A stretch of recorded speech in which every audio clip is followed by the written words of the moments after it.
Toronto Raptor Fred VanVleet has recently put NBA ref Ben Taylor on blast in a profanity-filled post-game rant. During this rant, Freddie says things along the lines of Ben Taylor is awful, and that he gave Fred a questionable tech that changed the course of the game, although the language was a bit more harsh.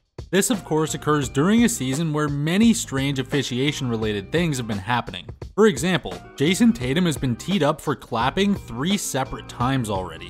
These events have fans and insiders questioning just what's going on, especially with ref Ben Taylor, so we figured we'd break down Fred VanVleet versus Ben Taylor and see who's really at fault. But before that, we need to give just a bit of backstory on the refs of the NBA. This incident might be one of the more memorable ones of the past few years, but it's not isolated. There have been growing tensions between the players and the refs for a few years, with a number of post-game outbursts aimed at sketchy calls. Chris Paul famously called out infamous ref Scott Foster after his 2020 close Game 7 loss while on OKC, as Paul was 0 for 11 in playoff games officiated by Foster. There's a point in which Chris Paul looks straight into the interview camera and says this: "Drop down to tie my shoe up to hopefully see if we see the replay. Scott Foster walked over to me and told me, 'Chris, you ain't got to do that. I got him sweeping up the floor.' Okay, cool. So I start tying my shoe back up, and he still called the leg game. That don't make no sense." This is definitely trying to hint at Foster's biases towards him, if not flat out hint at his complete corruption as a ref. Before Fred snapped on Ben Taylor, Scott Foster truly was the face of trash NBA reffing in the modern era. I mean, the man's nickname is quite literally the Extender, due to every series he refs magically going the full distance. Foster also legitimately got voted as the worst NBA ref in an anonymous LA Times survey that involved team staff around the NBA. The odd thing is that Foster is somehow one of the most trusted refs, and has officiated in 14 NBA Finals series. Foster was also a close associate of disgraced NBA ref Tim Donaghy, who is guilty of literally running a fixing ring for gambling. During the 2006-07 season, while his gambling ring was going on, Donaghy made over 132 calls to Foster minutes before games and didn't call any other ref more than 13 times. Now sure, they might have just been good pals, but it begs the question, why even keep Scott Foster around, let alone give him finals games to ref, given his extremely sketchy association with Tim Donaghy, literally having a reputation for dragging on playoff series, as well as being the worst referee? The answer may never be known, but it seems that the NBA might just have a gambling problem. Initially, the NBA completely denied the Donaghy allegations, and it took an FBI investigation to get the league to even look internally. When they initiated investigations, their report only went over 17 games.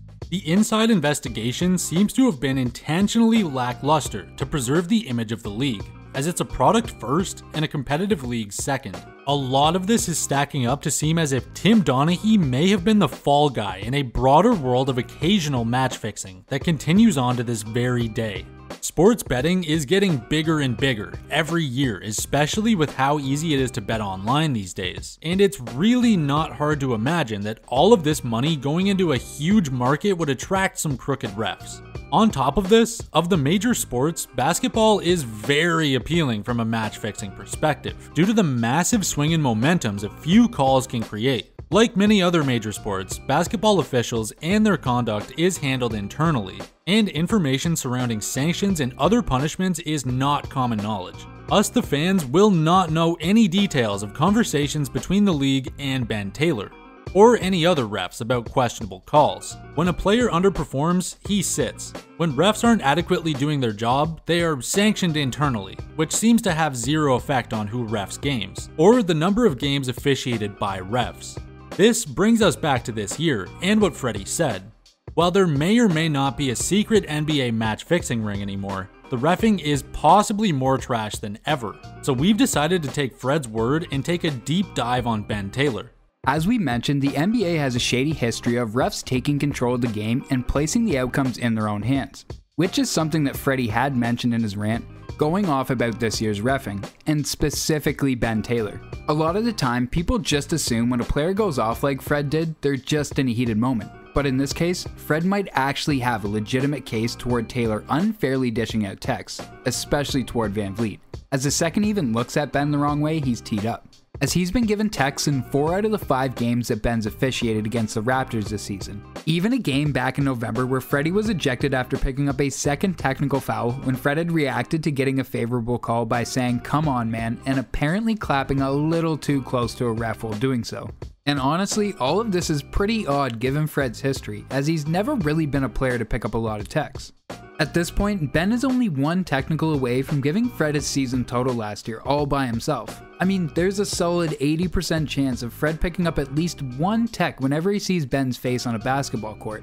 Realistically, at this point, it might just be easier to prepay the fine and get the street clothes warmed up. But as bad as Fred has gotten it this year, he's not the only one who's felt old Benny Boy's wrath. Out of the 38 total games Taylor's officiated this season, he's somehow managed to give out 28 technical fouls. Some are fair, like Marcus Smart's most recent tech for throwing Trae Young to the ground, but most of them, like the ones he's given to Freddie, seem to be way out of proportion and a handy way to punish players or shift momentum completely in the game. Nonetheless, whatever the reason is, these calls are overreactions, as even announcers have been calling out refs lately for giving out fouls and ejecting players over minor scuffles that quite honestly have less of an effect on the game than the time it takes for refs to bumble around and finally come up with a decision. Which is just the case with Ben's magnum opus while officiating a Rockets-Kings game in January, where Ben was deep in his bag, dishing out 4 techs and 4 ejections, after Malik Monk and Garrison Matthews had gotten a little chippy, causing both of the teams to rush in and try and break it up. There's a half-decent justification behind Monk and Matthews being ejected, but when Tari Eason and Metu were also ejected from the game as well for instigating, you can hear fans' disappointment. As you can see with your own eyes that Metu had let a couple words fly, but was ultimately breaking things up, and Eason was strictly just separating players without any instigation. And despite the Kings being ahead 20 going into the 4th, they were nearly outscored that quarter with the Rockets going on a pretty good run after the ejection. Of course, reffing as a whole does seem to get worse season over season, with very iffy fouls being hinted out, and player favoritism at this point being almost laughable, with star players getting away with cut and dry fouls while other rookies and role players collect fouls if they breathe on a player the wrong way. And it's not like this is something that the refs aren't noticing, as there was recently a viral video of Chris Paul pretty openly attempting to sucker punch Patrick Beverley mid-play, and when Pat talked about it on his podcast, he mentioned that the next night against the Pacers, the ref in that game had pointed out the fact that he'd noticed it live. So how could the in-game officials not see these types of plays that CP3 and other players are able to get away with all of the time? With that being said though, we're not done with Ben just yet, as even when you compare him to debatably one of the worst of his colleagues, Mark Davis, you out here riffing like Mark Davis and shit. You can see how insane Ben's tirade has been over this past season, as despite the fact Mark Davis has officiated 10 more games this season, he's managed to only dole out 26 techs, which for the folks keeping count at home is 2 less than Ben. Of course, there is differing circumstances that come with giving out these fouls, but with those circumstances being flimsy as it is, it just hurts the game and takes away from it when you have a ref that's on a power trip handing out free throws for claps. But let us know in the comments what you think. Did Freddie overreact, or are the refs really out of control this year? And if you made it this far in the video, give it a like. Subscribe to support the channel, it would really mean a lot, and we'll see you on the next upload.